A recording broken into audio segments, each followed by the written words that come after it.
And away we go. Well, good day.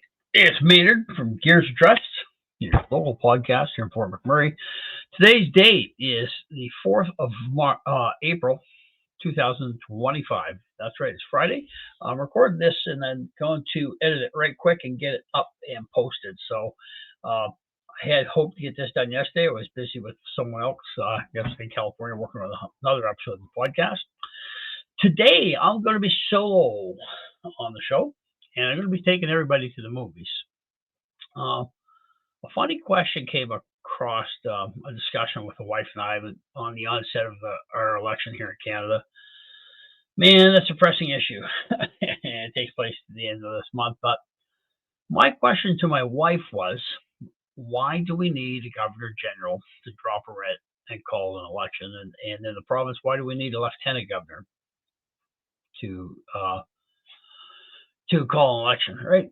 So we hire politicians to run our province, to run our country. Why do we need the crown or the governor general or the lieutenant governor? And this is what begat the initial question. Once I started looking into that took me into a totally different rabbit hole altogether, folks. Well, no, it didn't. It gave me the answer. I have the answer why we need a governor general and why we need a lieutenant governor, or why we use those. Not that we need them, that we use them. So now that we're down the rabbit hole, I'm usually talking about bosses and boots and break room or whatever we're talking about. But I watched a documentary on YouTube. And it's called Canada, the Illusion. And I thought it was going to be a real fucking tinfoil hat episode. You know what? It's going to be the driest documentary I've ever seen. And I'm going to share that with you today. And I'm going to stop it partway through the session and give you my little spin on things and just put things in layman's term, which I like to do so much. That being said, let's jump off to the movies here right now. And we're going to get the show going. The whole idea of this is to get you to ask questions. I'm not going to give you answers. The whole purpose of this is to make you question what's going on, right? So here we go. I'm going to pop this over right now. And let's get it rocking here, buddy. I'm going to take you to the show.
Nice. It's got a buffer on it.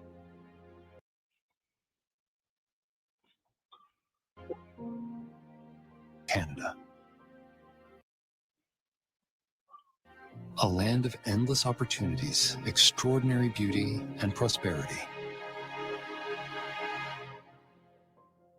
A place that is known for kindness, benevolence, and generosity.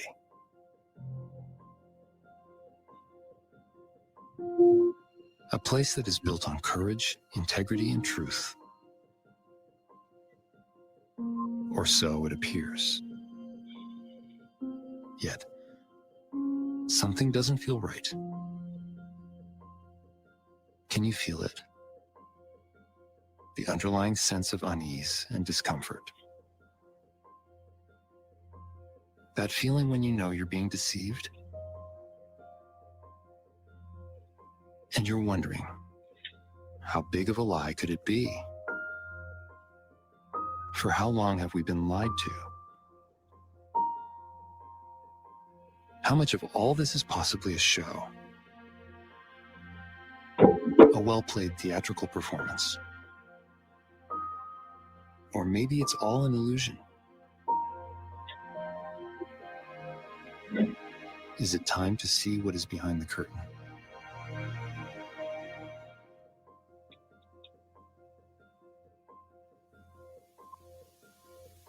Is it time to resist the control system? To unplug from the matrix and switch it off?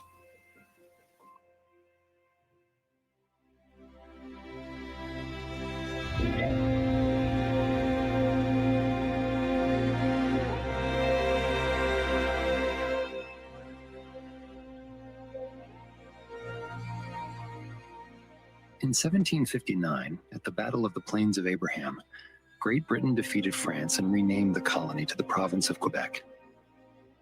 In 1776, the 13 British colonies to the south declared independence from Great Britain and formed the United States of America. In 1791, the Constitutional Act divided the province of Quebec into the provinces of Lower Canada and Upper Canada.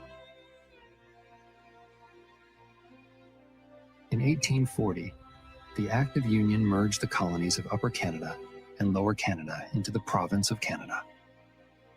In 1864, at the Quebec Conference, delegates from each colony discussed the desire to form a federal union, while each province would retain its independence and autonomy under the umbrella of a constitutional monarchy. From 1861 to 1865, during the American Civil War between the Union, the North, and the Confederacy, the South, Great Britain built warships for the Confederacy, armed with British weapons. Many merchant ships of the Union were destroyed by the Confederate Army in Great Britain. When Lincoln won the war, he sought claims from Great Britain, but Great Britain refused. The Union even threatened to declare war and annex British North America in 1866.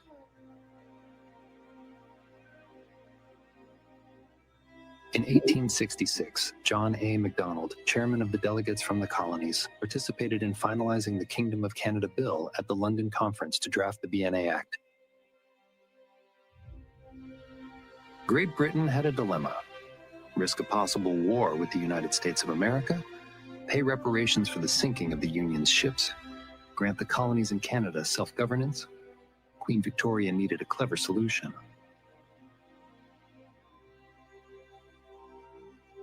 Lord Thring's brilliant scheme: keep the Canadian colonies and make them pay the reparations to the United States of America through taxation, while deceiving the colonies into thinking that they govern themselves.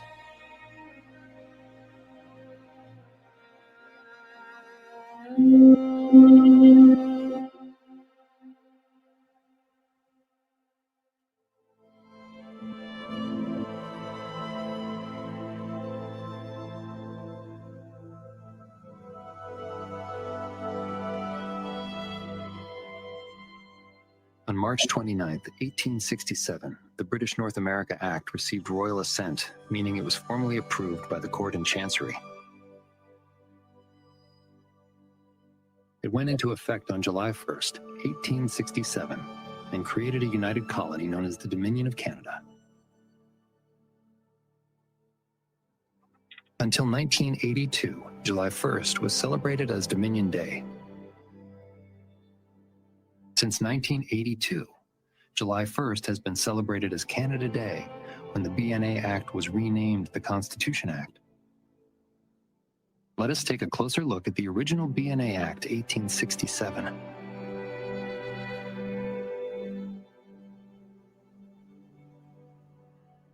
This is the intended preamble. And it states,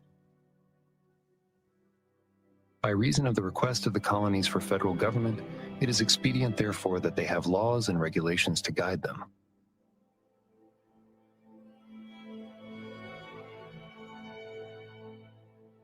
This is the modified preamble. And it states, whereas the provinces of Canada, Nova Scotia, and New Brunswick have expressed their desire to be federally united into one dominion under the Crown. That's a very, very, very important note to get into your head right now. That's your footnote, your basis here. One dominion under the Crown. Very, very key.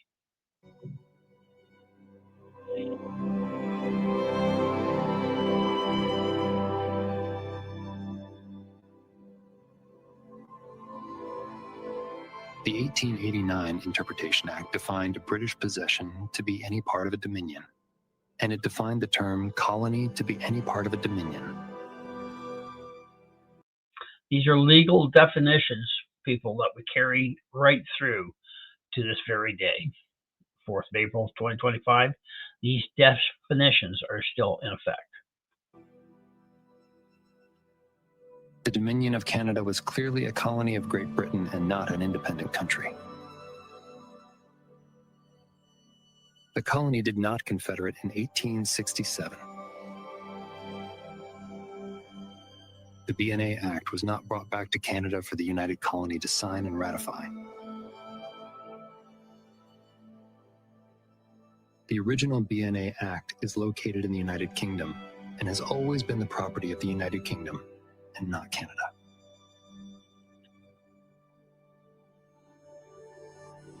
Section 2 of the BNA Act 1867 declares that the provisions of this act extend to the heirs and successors of the kings and queens of Great Britain. Section 109 of the BNA Act 1867 states that all lands, minerals, and royalties belonging to the several provinces of Canada, Nova Scotia, and New Brunswick at the Union shall belong to the several provinces of Ontario, Quebec, Nova Scotia, and New Brunswick. All natural resources belong to the various colonies, with exceptions as per Section 109.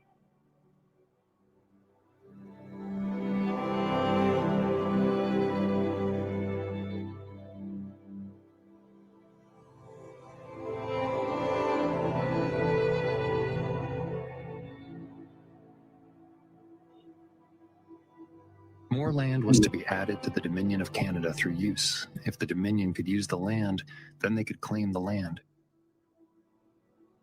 In 1868, through the Rupert's Land Act, use of land was purchased from the Hudson's Bay Company. In 1870, through the Manitoba Act. And in 1871, through the British Columbia Terms of Union.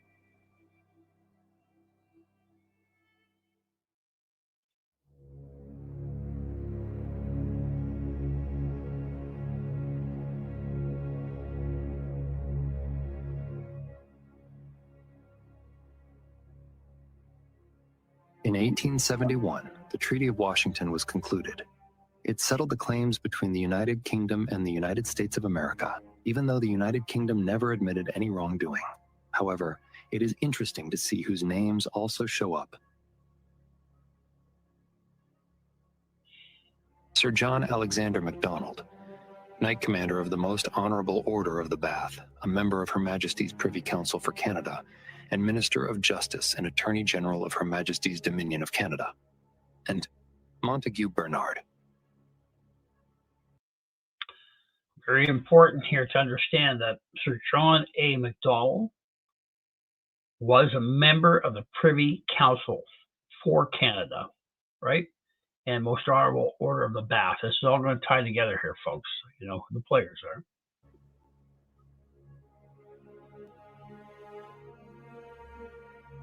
The Privy Council is a formal body of advisors to the monarch of the United Kingdom, in this case, Queen Victoria, meaning John A. Macdonald represented Great Britain. In 1867, Macdonald was appointed, and not voted in, as Prime Minister by the Governor-General at the time, Lord Monck. So, much the same as Mr. Carney, he was not voted in, he was appointed, anointed, whatever you want to call it. 1867, John A. Macdonald was appointed, as Prime Minister at that juncture in time by the Governor-General at the time, who was Lord Monck, right? So, In 1854, Macdonald, a Freemason since 1844, became a member of the Order of the Masonic Knights Templar. Macdonald got engaged to the much younger Susan Agnes Bernard, cousin of Montague Bernard, who worked with British royalty in London in December of 1866. They married in February of 1867, 1 month before the BNA Act was signed.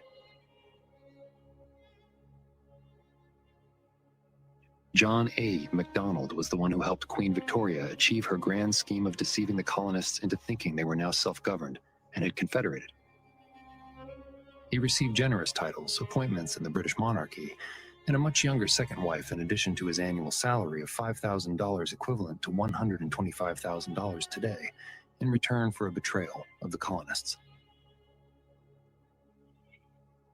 In the Treaty of Washington, 1871, John A. Macdonald agreed to give the San Juan Islands and Point Roberts to the United States of America, in addition to granting equal rights to the fisheries for 10 years, because he was representing Great Britain and not the Dominion of Canada.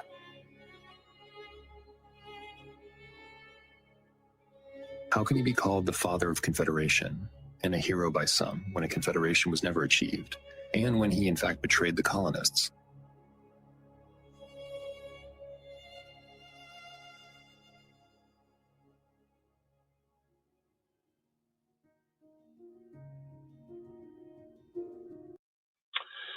Now, that's a brief overview of your British North American Act. So, from where we take our date of Confederation in 1967, July 1st, that was not Confederation as a country, but more so a forming of the Dominion of Canada. Letters Patent Revocation Act that you're seeing coming up is very important here as well, folks, as this all ties together.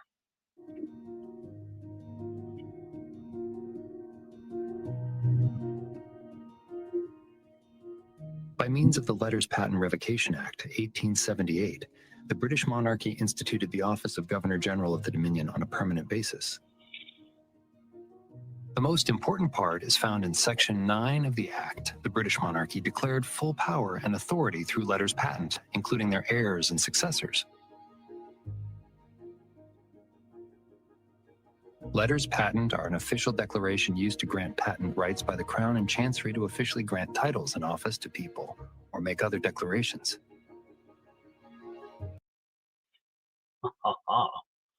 The Letters Patent Act. Let's touch base on that right quickly here, folks. So the Letters Patent Act. This is where my initial question started, and I didn't even realize it. That's when the British monarchy instituted the office of the Governor General, and henceforth provincially the Lieutenant Governors, right? So that's where the Crown has its authority implemented through that, okay? And it was controlled by the Crown and Chancery, and the Crown and Chancery is officially what it does is it grants titles and offices to people and make other declarations. So who gives the Governor General the power? Who gives the Lieutenant Governor the power? The Crown and Chancery. Crown lands is starting to add together here, folks. So let's go back to the show. What a rabbit hole. With this Letters Patent Revocation Act, Section 2 of the BNA Act, 1867, was now redundant. Recall, the provisions of this act extend to the heirs and successors of the kings and queens of Great Britain.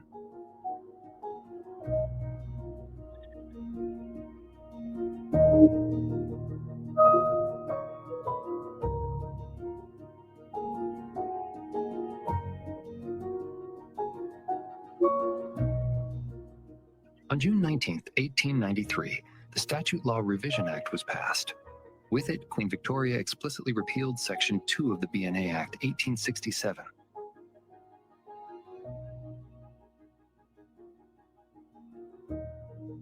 This Statute Law Revision Act, 1893, was never repealed after it was passed, and Section 2 of the BNA Act, 1867, was never reenacted.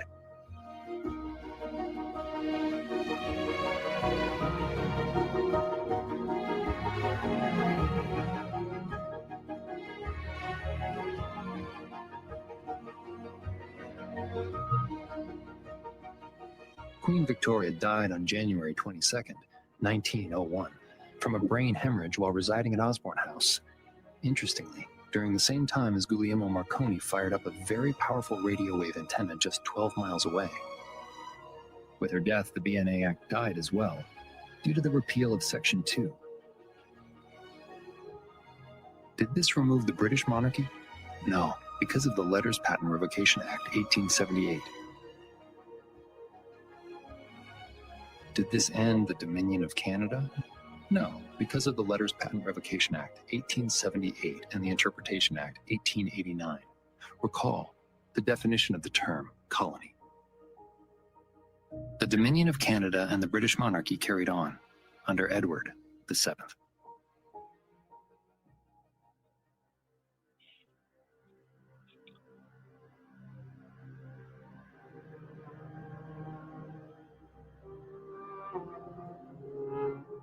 More land was added via use to the Dominion of Canada between 1898 and 1905. In 1898, through the Yukon Territory Act. In 1905, through the Alberta Act. And in 1905, through the Saskatchewan Act. So I'm just going to stop that there again. So here's where Alberta comes into play, people.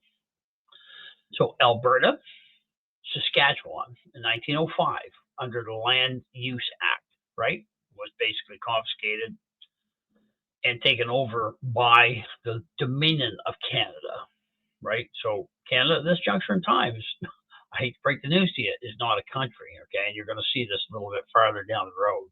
It's still not a country. It's a dominion of the crown. Dominion of colonies, okay? Let's go back to the show here. Who owned the land of the Dominion of Canada? Did the land of the Dominion of Canada belong to the monarch? No.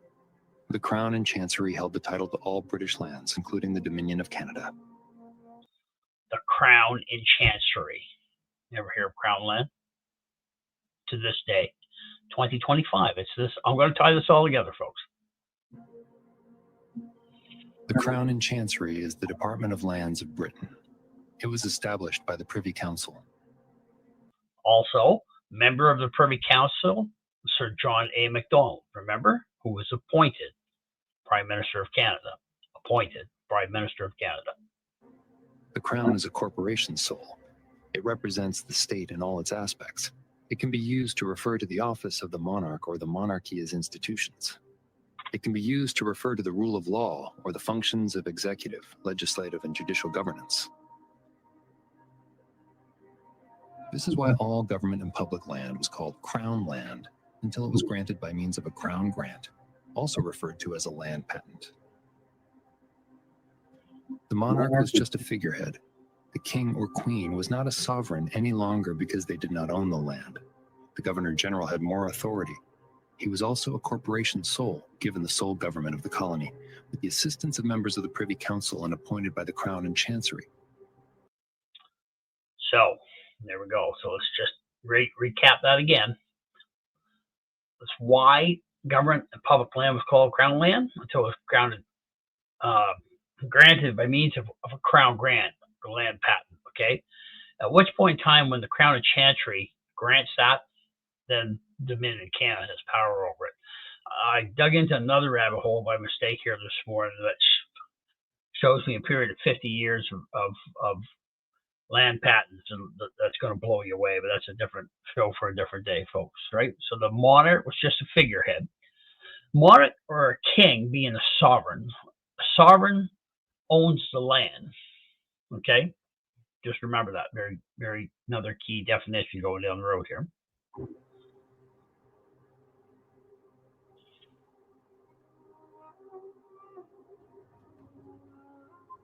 What is the difference between a monarch and a sovereign?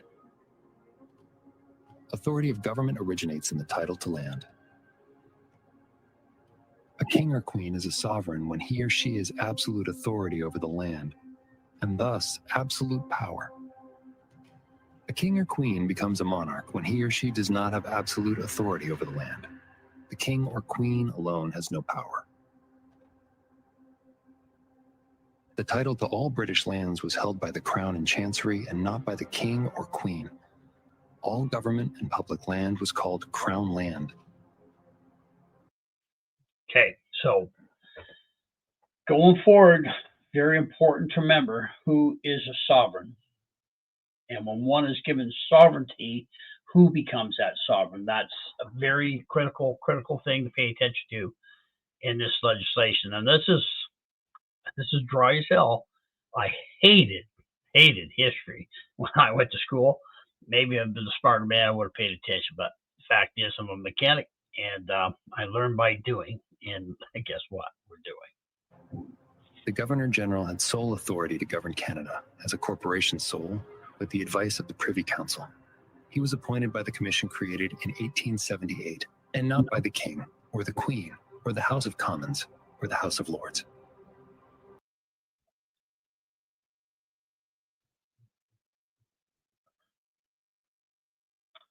So once again, here we go. Governor General had sole authority, or still to this day has sole authority, to govern Canada as a corporation sole, with the advice of the Privy Council, and he was appointed in the commission, created in 1878. Look at the date here, 1878, by the King or the Queen, House of Commons, and for the Lord. So that's who give the Governor General and Lieutenant Governor General authority. That's why to this day, when we have asked to have an election, we do exactly that. We ask the Prime Minister, the Premier goes to the House of the Crown, talks to the Governor General, and says, we'd like you to dissolve Parliament. We would like you to drop a writ and call an election. Canadians aren't doing that, people. Canadians are not doing that. Absolutely not doing that. We ask the Crown to do that under their authority in 2025.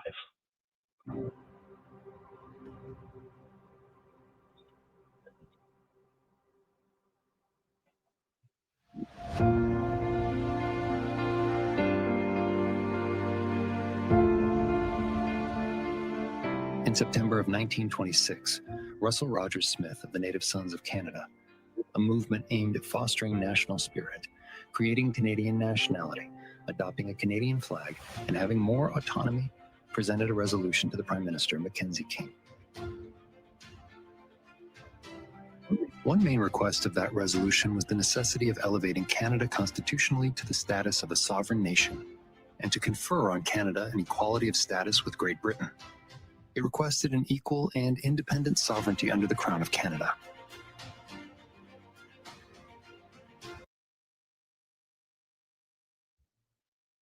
Okay.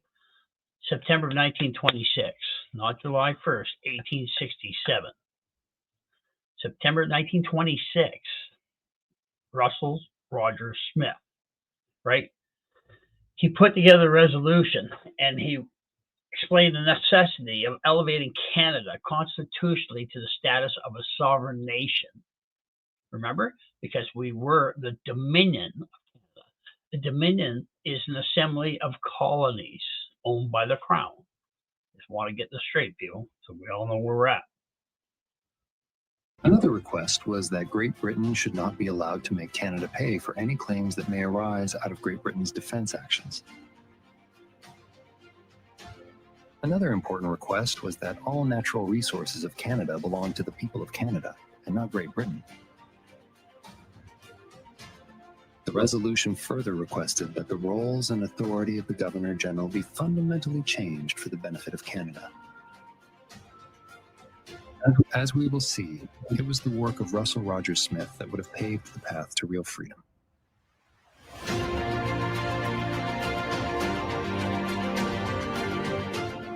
In October of 1926, at the Imperial Conference in London, led by Lord Arthur J. Balfour, Mackenzie King, and representatives of the other dominions of Great Britain met to discuss and determine the status between Great Britain and the dominions of Canada, South Africa, Australia, New Zealand, and the Irish Free State.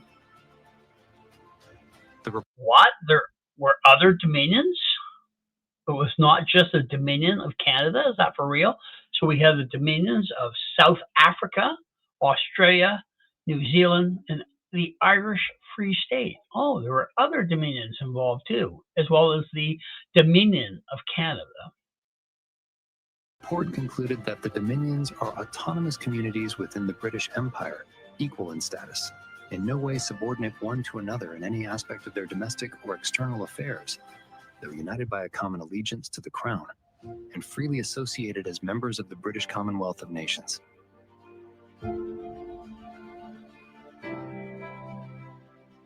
This was scheduled to be made law with the enactment of the Statute of Westminster on December 11, 1931.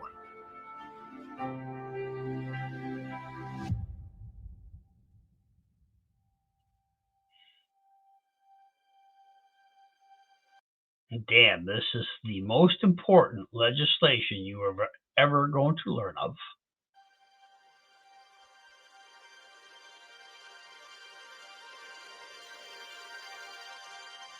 Prior to the enactment of the Statute of Westminster, the Government of Canada was composed of a Governor-General and a select committee of the Imperial Privy Council, one of which headed the Supreme Court of Canada.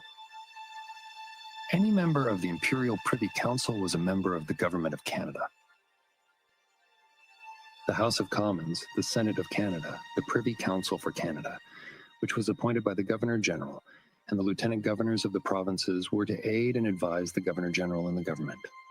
The Governor-General was the sole government. Neither the Legislative Assembly nor the House of Commons were responsible to the Canadian people. They were responsible to the Governor-General only. Now, how much truth is it to that? I'm going a little sidebar, a little side note here. Being a podcast type of guy, I invite all kinds of people on the show. And I try to do a little bit of research about them before I get them on the show. Layla Goodrich is a member of Parliament for former Murray Cold Lake region, who's the incumbent member of Parliament and running for re-election with no contestants in present view.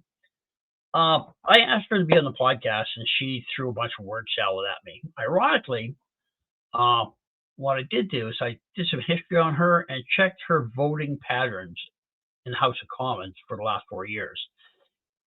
And she was voting right wing,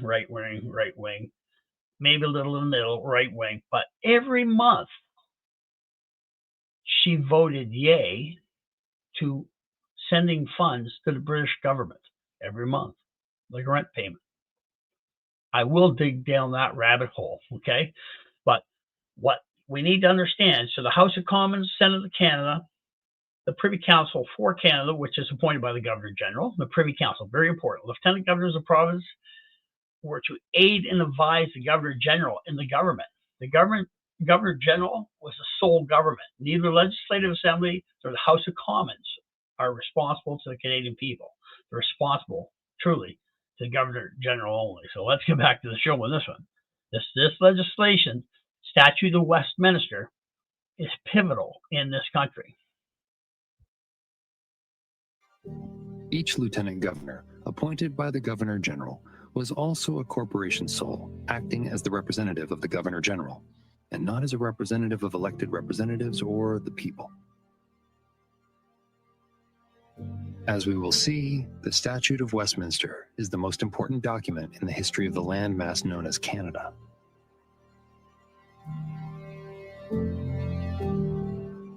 We will only look at the 3 key sections of the Statute of Westminster that apply to the Dominion of Canada. These are: Section 2 removed colonial law from the Dominion of Canada. Recall, the Dominion of Canada was defined as a colony of Great Britain. Okay, so key sections here, guys. Statute of Westminster, removal of colonial law from the Dominion of Canada, and the Dominion of Canada was defined as a colony of Great Britain, right? So that's Colonial Laws Validity Act in 1865. Will not apply to any law made after the commencement of this act by the Parliament of Dominion. Don't forget, there are other dominions: Dominion Australia, Dominion New Zealand, and Free Irish, right? 3 other dominions, as well as the Dominion of Canada.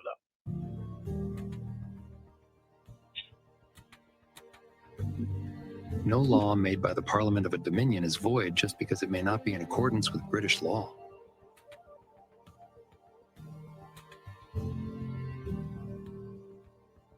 This section does not apply to Australia because Australia had a so-called constitution in 1901 and was not a dominion in 1931. Aha! So, Australian. Congratulations, Australian. So, Guy, remember we were talking at the table the other morning before shift, right? Australia in 1901 created its own constitution, right? Because it had become a sovereign state. Watch this. Let's look at Section 11 before looking at Section 7.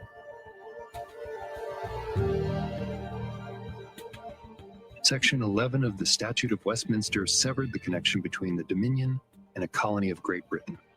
What does this mean? The key word is notwithstanding. It means Section 11 overrides the Interpretation Act of 1889, which defined the term colony. The provinces were not joined as one colony of Great Britain any longer, and each province was also not a colony of Great Britain any longer. Who owned the land now? The people of each province naturally took ownership of the land. This also removed the Governor General because the Crown and Chancery lost the allodial title to the land.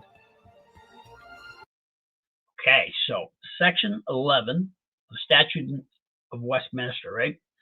That is the actual mechanism that takes Canada and breaks it into provinces with sovereignty, right?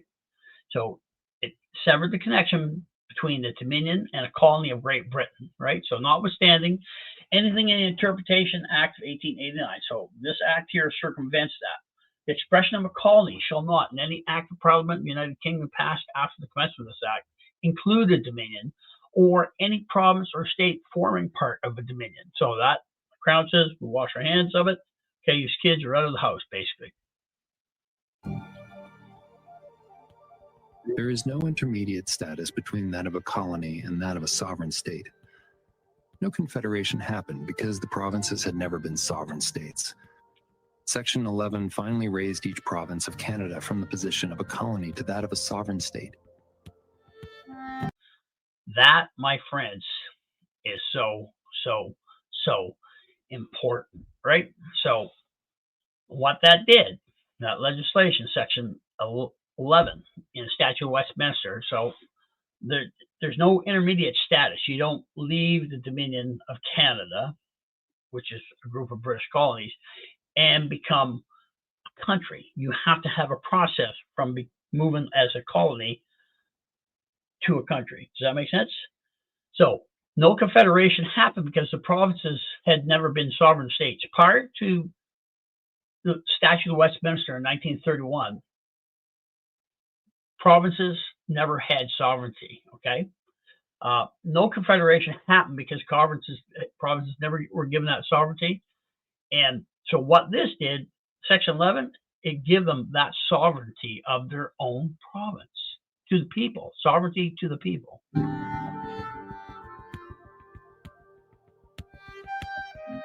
Section 7 is misleading in how it deals with the applicability of this statute to Canada. Subsection 1 attempts to exclude the BNA Act from this statute. However, the BNA Act was only a statute, a guide of the Imperial Parliament to aid the Governor General. It could only be effective if there is a duly appointed Governor General. See Section 12 of the BNA Act, 1867. Since the Crown and Chancery, who appoints the Governor General, gave up allodial title to the land, thanks to Section 11, there can be no more Governor General. The result is, this subsection is redundant.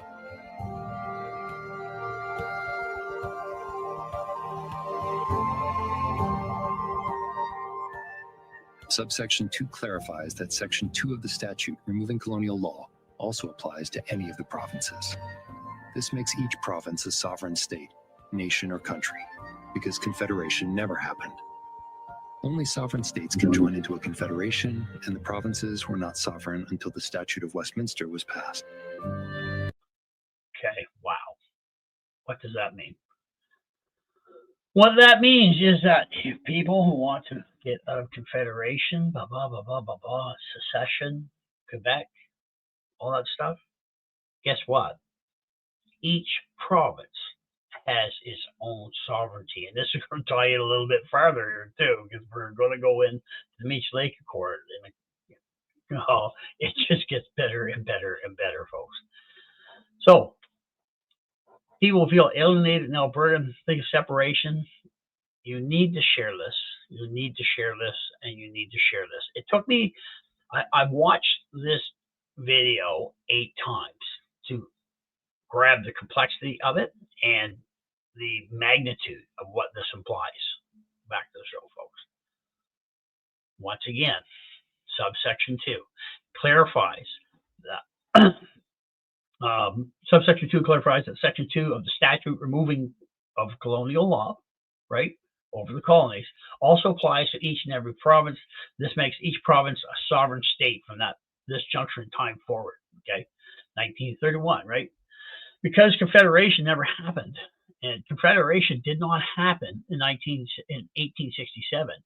A Dominion of colonies was formed. So be very clear and concise in that. The Confederation did not happen. Okay, only sovereign states can join into a confederation, right?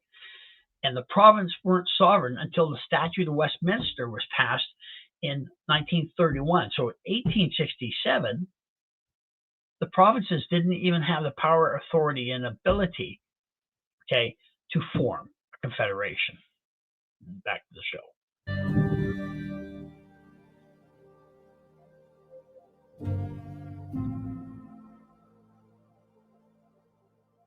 Subsection 3 clarifies that the provinces can only act within their boundaries and cannot impose laws on any other province. But what is the Parliament of Canada now? Is Canada defined?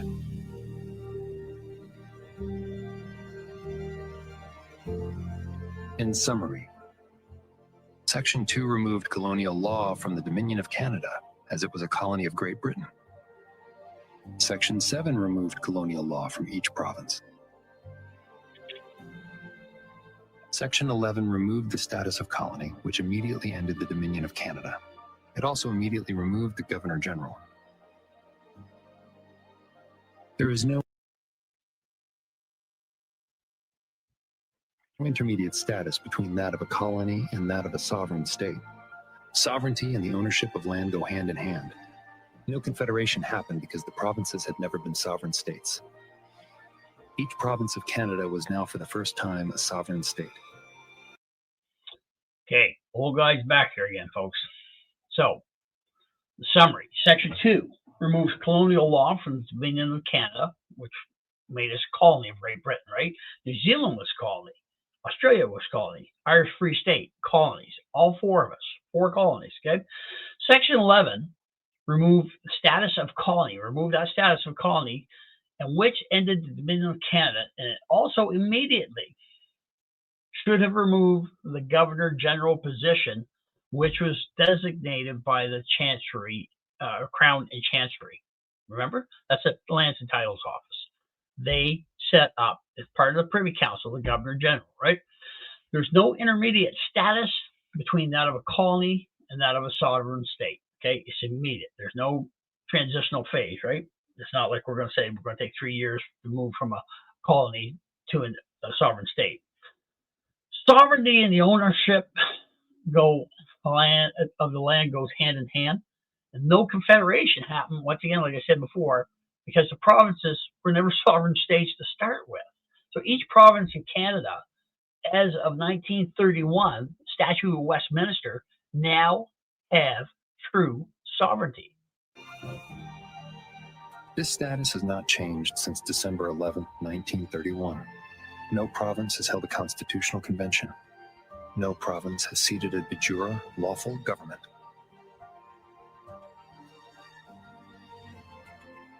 Extremely important.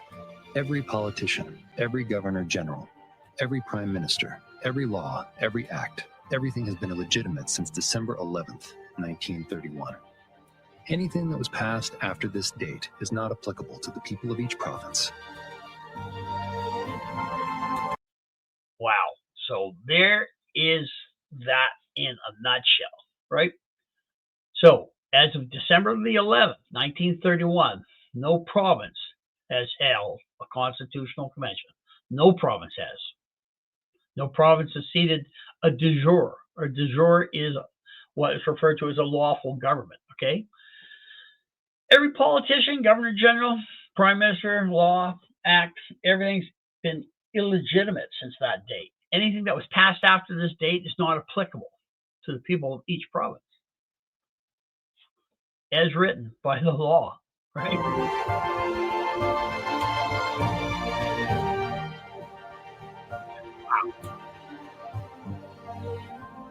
Has freedom been hiding in plain sight for over 90 years?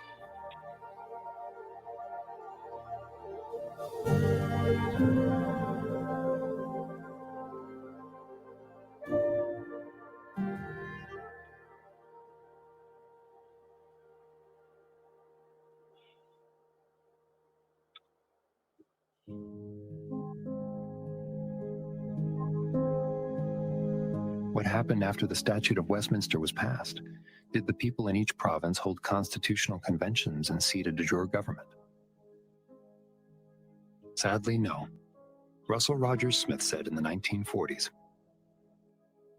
"What does the future hold? Is Canada to become an armed camp, each at the other's throat? Or can we unite to create a federal union, mutually adopting a constitution?"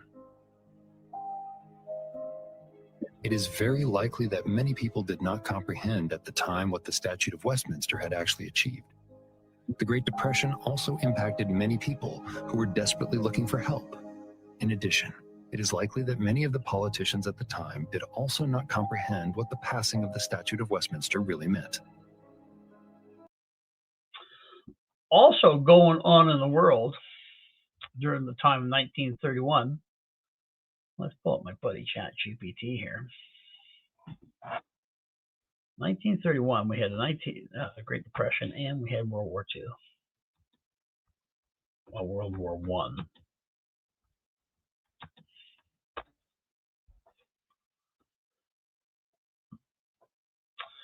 I. World War I, right, was in 1914 to 1918. 1931 was Statute of Westminster, and in 1931, there was a ramp up to World War II, is what was going on, as well as the Great Depression. It seems that those who did know simply continued as if nothing had happened. After all, there was a lot to lose. Recall Section 109 of the BNA Act. In 1936, the Parliament of Canada attempted to revise the Statute of Westminster. They wanted to revise Section 7 of the statute to give the Parliament of Canada the power to enact a federal constitution and to continue the BNA Act until such constitution was in place. Did the Parliament have this power? Was the Parliament legitimate? Parliament also tried to amend the BNA Act. However, the BNA Act cannot be implemented without a Governor General. The Governor General used to be appointed by the Crown and Chancery, but the Crown and Chancery lost the title to the land. From the official website of the Governor General of Canada. Until 1931, Canada's Governor General was chosen by the Sovereign. This changed when the Canadian government began to make recommendations for the position. Who was the Sovereign? How were Governors General appointed? What changed in 1931? Who gave the Canadian government the authority to appoint the Governor General? Did they simply assume this authority? Could they issue letters patent?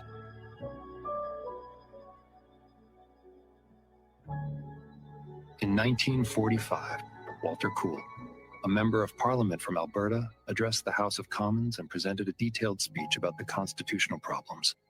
He clearly outlined the current status and the actions that should be taken. However, no action was taken. In 1947, Prime Minister Mackenzie King issued letters patent, appointing a Governor General. These letters patent were signed only by Mackenzie King. To this day, only the Lord High Commissioner of Great Britain, the Crown and Chancery, can issue letters patent. Nobody else has the power or authority to issue letters patent. The last ones that were issued are dated March 23rd, 1931. Now, Isn't that so interesting, right? 1947, Mackenzie King, he issued a letter of patent appointing Governor General. That's where our Governor General today comes from. But Mackenzie King didn't have the authority, right, to create a Governor General and Lieutenant Governor, right? Only Lord High Commissioner. Great. So what's going on, folks? Just pay attention here. It only gets better. In 1948, the Income Tax Act was implemented by an illegitimate Parliament of Canada and signed by an illegitimate Governor General, Harold Alexander of Tunis. Well, the taxes start, people. In 1952, the Royal Style and Titles Act was enacted by an illegitimate Parliament of Canada, in which the Parliament of Canada assented that Elizabeth II can proclaim herself to be the Queen in right of Canada.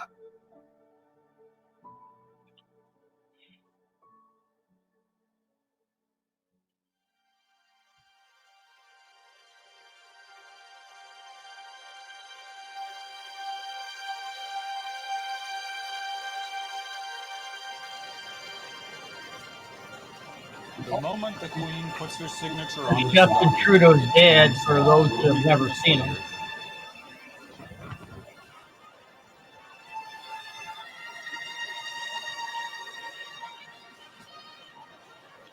The Constitution is now home. The fanfare in the background, as you can hear.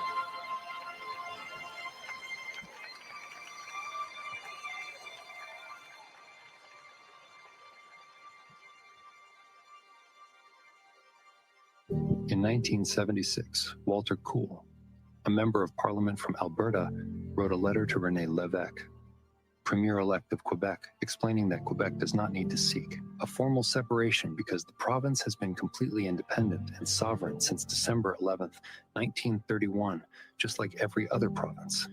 How can you be divorced when you have never been married? In 1982, Pierre Elliott Trudeau initiated the grand deception that is called the Constitution Act of Canada, also known as the Charter of Rights and Freedoms. An illusion, as we will see, which many people strongly believe to be factual truth.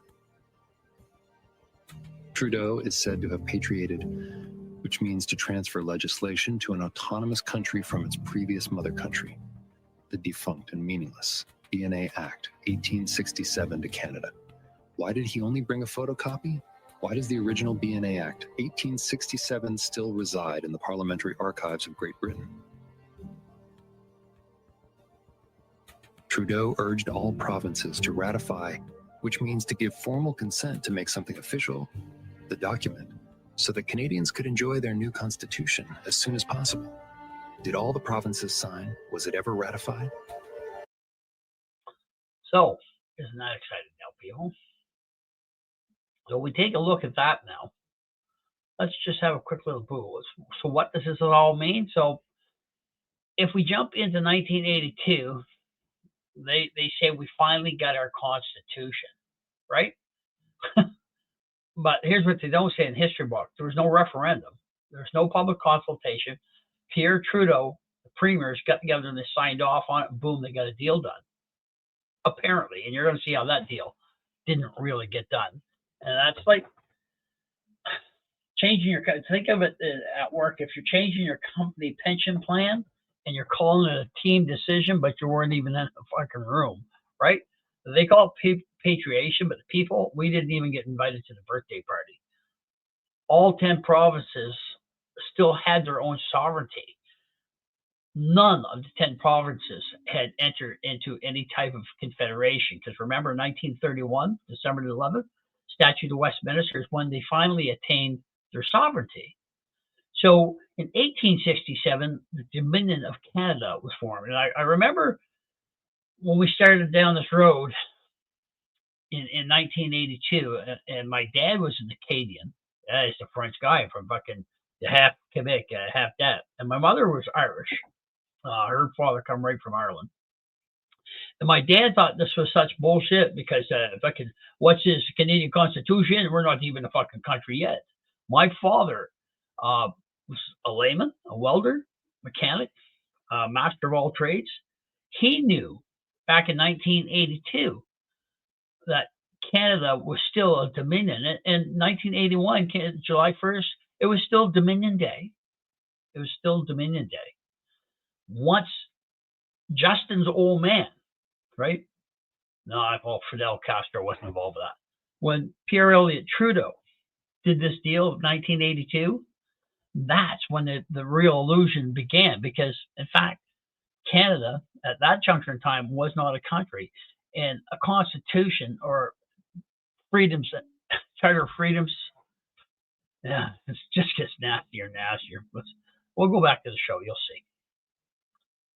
Telling too much.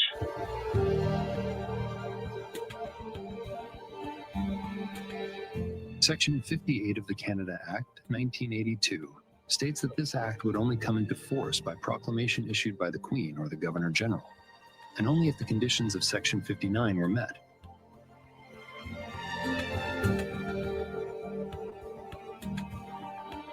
Section 59 is equally important to comprehend. Subsection 1, paragraph 23, 1. A shall come into force in respect of Quebec on a day to be fixed by proclamation issued by the Queen or the Governor General under the Great Seal of Canada. Okay. In order for the Canada Act to be enabled, okay, paragraph 1, right, in section 59, shall come into force in respect of Quebec on the day to be fixed by proclamation issued by the Queen or the Governor General of Canada. Right? Watch this. This is just good. Subsection 2. A proclamation under subsection 1 shall be issued only where authorized by the Legislative Assembly or Government of Quebec. We need Quebec to sign on to this to make the Canada legal. Subsection 3. This section may be repealed on the day paragraph 23, 1. A comes into force in respect of Quebec, and this act amended and renumbered consequentially upon the repeal of this section by proclamation issued by the Queen or the Governor General under the Great Seal of Canada. The key phrase here is in respect of Quebec. Section 23. A little back up in history here, right? Quebec, Upper Canada, Lower Canada, right? Quebec was Upper Canada. It was the predominant force in the initial 4 phases in the Dominion of Canada, okay? This is why even during 1982, Quebec gets so much power here. Minority language educational rights. Section 23 of the Charter. Citizens of Canada, whose first language learned and still understood is that of the English or French linguistic minority population, have the right to have their children receive primary and secondary school instruction in that language in that province. Recall Section 59, subsection 3, in respect of Quebec. This section may be repealed on the day paragraph 23, 1. A comes into force in respect of Quebec, and this act amended and renumbered consequentially upon the repeal of this section by proclamation issued by the Queen or the Governor General under the Great Seal of Canada. This means that only Quebec would lose their educational right in the French language. Aha! So Quebec would truly have to be part of the family. That's it, right? Quebec would lose their educational right in the French language. Okay? That's why Quebec does not sign on.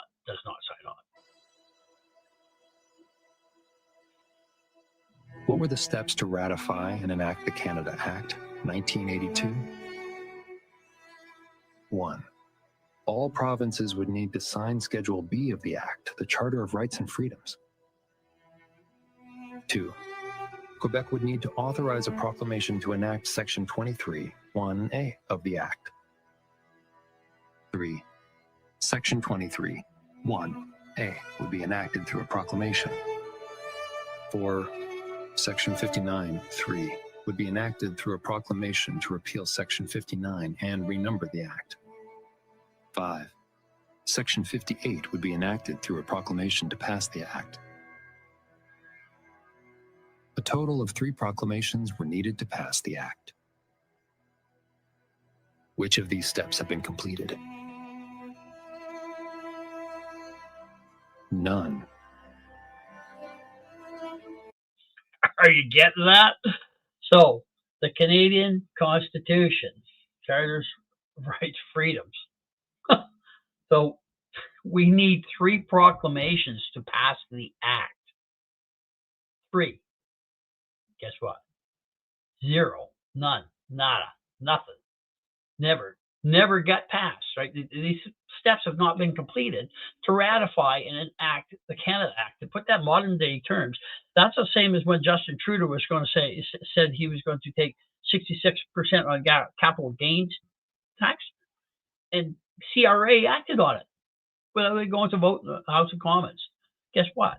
Very same thing with CRA enabling a law that was suggested. That's exactly what we're seeing. This is the illusion that the Charter of Rights and Freedoms, the Canada Act 1982, blah, blah, blah, blah, blah, right, was never fucking ratified. It was never enacted. It's invalid. So now that takes us back to the Statute of Westminster, December 11th, 1931, where Alberta and every other province gained sovereignty. Sovereignty being ownership of the land by the people, no longer by the Crown. Why the fuck are we still answering to the Crown? Why do we change Court of Queen's Bench to Court of King's Bench? Why do we have a Governor General? Why do we have a Lieutenant Governor? Let's move on down the road here, folks. But what about the proclamation from 1982?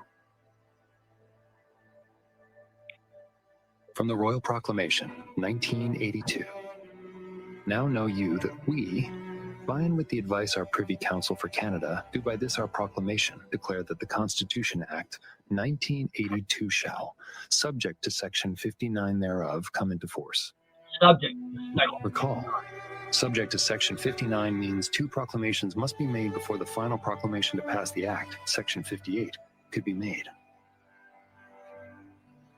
This Royal Proclamation, 1982, is only a proclamation stating that there will be a proclamation in the future.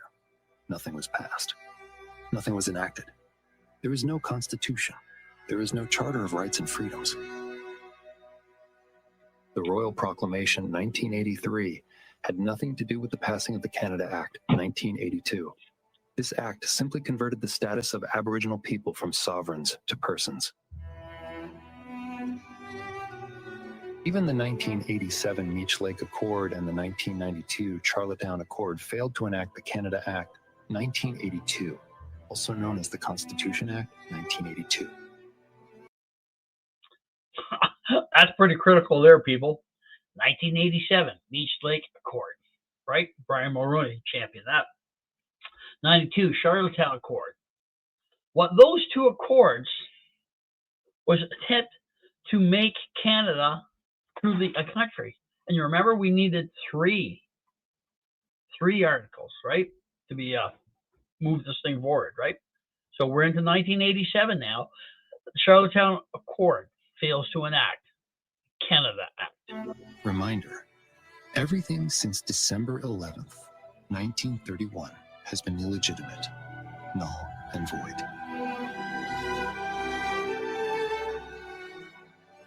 Since the fraud has obviously continued, why would Quebec not speak up and call it out? Check this out. Maybe the over $12 billion in equalization payments that Quebec has received on average each year has played a role. And have to relinquish. Let's take a look at the Charter of Rights and Freedoms. Section 1. The Canadian Charter of Rights and Freedoms guarantees the rights and freedoms set out and it's subject only to such reasonable limits prescribed by law as can be demonstrably justified in a free and democratic society. This gives the government the option to ignore the Charter, and it is why the courts often side with the government. Section 7. And that's the same item that Justin Trudeau used to suppress people in 2022 who are honking horns. Same article, number 1. Everyone has the right to life, liberty, and security of the person, and the right not to be deprived thereof except in accordance with the principles of fundamental justice. What is a person?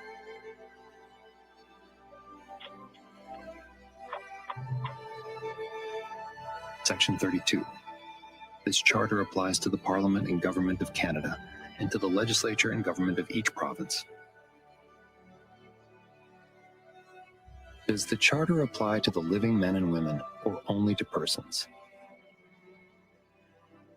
A charter is a reservation of a ship or a written grant by which a corporation is founded and its rights and privileges are defined. A ship needs to be chartered to land it and reflag it. A person is a legal fiction. A corporation is also a legal fiction, but not a person.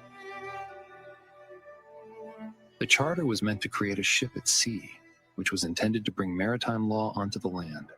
Through persons, the living men and women would be brought under maritime law jurisdiction. This is why all provinces needed to sign the charter. A charter differs from a constitution in this that the former is granted by a foreign government, while the latter is established by the people themselves. Did we get that? That's very important there. A charter differs from constitution. That the former is granted by a foreign government, right? The charter is granted by a foreign government, and the latter, being a constitution, is established by the people themselves, right? Charter of rights and freedoms, not a constitution. Canada has no constitution. Provincially, no one has a constitution. Australia has a constitution. New Zealand has a constitution. Ireland has a constitution.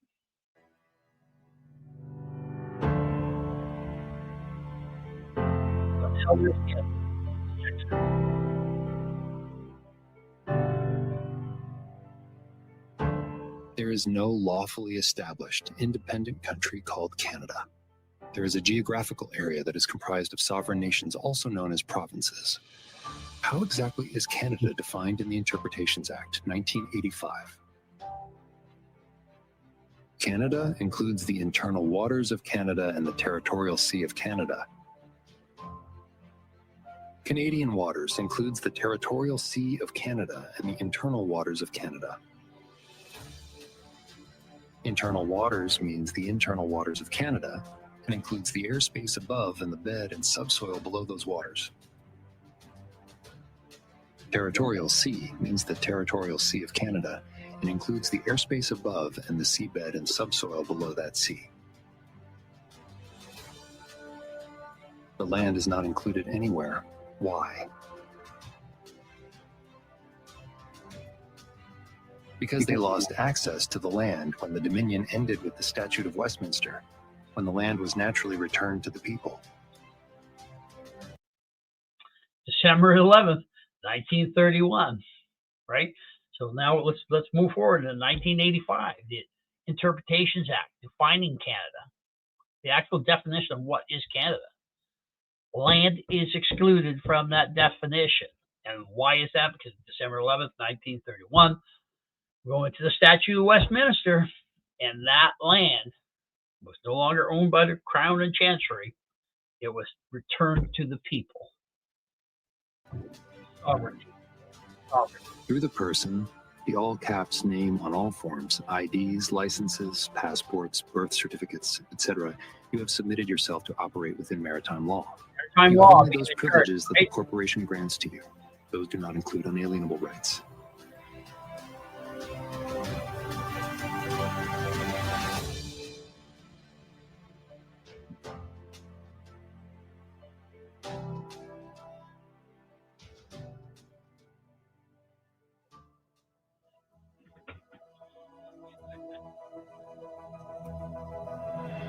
What is the solution? How do we get out of this? Do we want to get out of this? Educate yourself. Learn these facts. Break the patterns and the indoctrination, like celebrating Canada Day and waving the Canadian flag. Educate your children because they are the ones building the future. Using the Socratic method to break through the brainwashing, asking simple questions instead of presenting facts, educate your family, friends, and neighbors. Offer help, kindness, and patience to those that have awoken from the deep sleep and are desperately looking for answers and support. When the people in each sovereign province are ready, a constitutional convention will be held to elect delegates and agree on a provincial constitution, accepted by a majority of the people, after which a de jure lawful government is seated. This will all need to be done without corporate interference of any kind, for example, bar-carded attorneys. Only after each province has been properly established with a constitution and a de jure government, all provinces can then, if they desire to do so, hold a convention to discuss a federation of the provinces.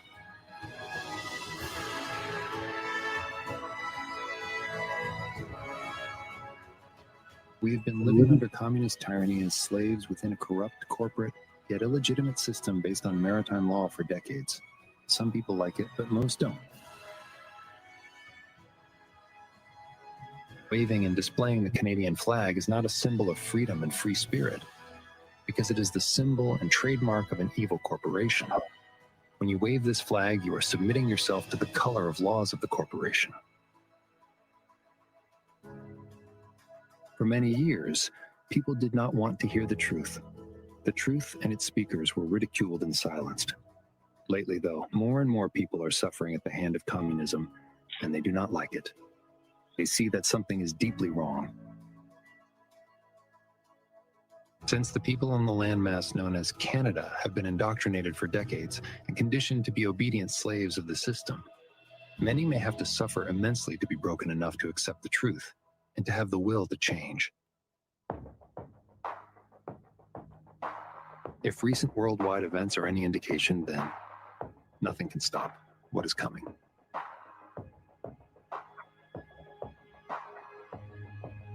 You never change things by fighting the existing reality.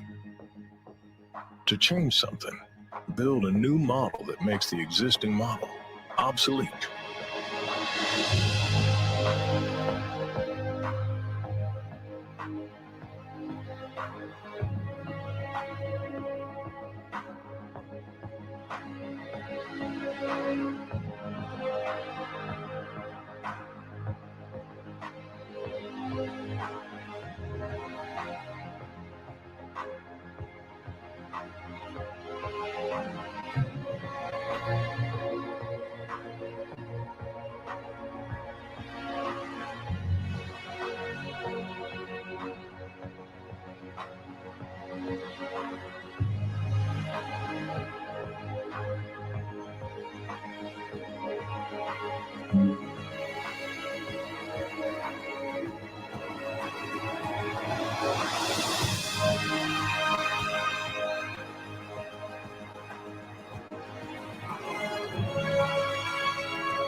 All right, so there we go. I hope truly that enlightens you. It's exactly where we are in Canada. You don't have to believe it, but what you do need to do now is start asking yourself some questions, some serious questions. I'm going to put a link to this website to lead you down this path. That legislation is available online. You can read each respective act in its entirety if you need that confirmation.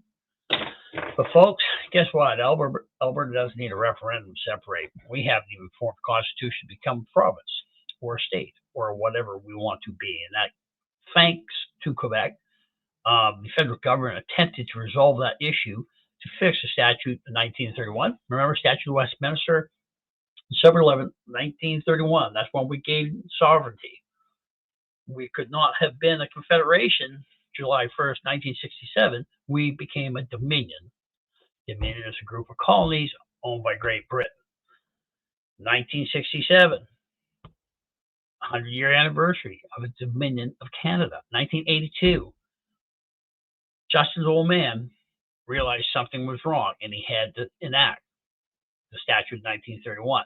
The government had moved along through 2 world wars, through a Great Depression, and in that transitional phase from 31 to 45, there's a lot of turmoil in the world, and people were worrying about putting something on the table, not about legislation. And it got side shifted pretty quick by the powers of the day. This, to this day, finally answered one question for me. Why do we have a governor general? And why do we have a lieutenant governor? Simple as that. So if you think this hour presentation is a bunch of bullshit, all the power to you. I'm going to ask you to do more research and ask more questions. If you don't believe the validity of it, go to each section of the act that's in that video. And man, I'm telling you, I had to look at it 8, 9, 10 times to get my hand around it. And I'm still kind of in disbelief. How do we fix it? I don't know. Maybe you can tell me. Jump into the podcast. Tell me what you think your solutions to Canada the illusion is. But right now, man, I'm pretty disgusted with the entire thing. We've been hoodwinked since 1931. I understand what my dad was saying. I thought he was just a crazy French guy. Talking back in 1982, I was 22. I was all about being the righteous guy, the nice guy, the accepting guy, the tolerant guy, blah, blah, blah, blah, blah. And my dad, he was a hard Quebecer. Well, actually Acadian, but he sided with the French. And he had greatly despised the English. Ironically, he married an Irish girl from St. John, New Brunswick. So in New Brunswick, it's a cataclysm of Canada, I guess. It's to the northern part of the province is French, the southern part it's English. We have loyalists and the French. And my dad was adamant we were not part of Canada. There was no Canada. We were part of a Dominion, and Quebec would never sign on to it, and it was the right thing. I understand what he was talking about now, Dad. I apologize. We're in 2025. I finally figured out what you knew so many years ago, pal. But he is passed now, and so is my mom. That's history in a nutshell. Once again, thanks for tuning in. I run 17, 20 minutes later over on this podcast. I'm going to get it into editing right quick and drop it so it's fresh within an hour here or so. Thank you for all my followers. I got to stop and say thanks to everybody. TikTok, we're at 2,580 people. Instagram at 3,229. YouTube, 1,439. And I'm going to be migrating a whole bunch of stuff over to Rumble as well as YouTube, okay? And you can follow me on my usual Facebook feeds to Facebook. What I'm doing is I'm just dropping little, what we call clips or quick clips or media clips just to entice you to come to the bigger program, right? You can find me on Apple. You can find me on Spotify. So if you're just listening to the podcast, thank you very much. If you're watching this show, YouTube, by all means do so. The guys in the lunchroom and Statute of Westminster, December 11th, 1931. Now you know the importance of that day that we talked about. Guy Mooring at work. Congratulations to Australia drawing up a constitution, 1905, man. Brilliant. These guys were brilliant. Fuck a lot smarter than Canadians. I'll give you that. Once again, this Maynard from Gears of Trust. Tune it off. I'll get this thing into editing and get it out there so everybody can see. Thank you so much for the following. It's greatly appreciated. I'm very humbled by the following. Thank you very much. Bye-bye.